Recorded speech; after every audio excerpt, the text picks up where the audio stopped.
Beredar di media sosial sebuah video yang memperlihatkan cekcok antara petugas Satpol PP Padang dengan pedagang kaki lima, PKL, Pasar Raya Kota Padang, Provinsi Sumatera Barat, Sumbar.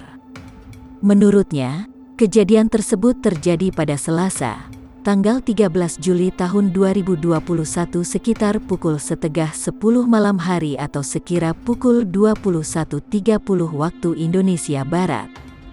Sarah Asmi mengatakan saat ia menanyakan alasan kedai ditutup, petugas bergelombongan mengatakan untuk membawa dirinya ke Polresta Padang.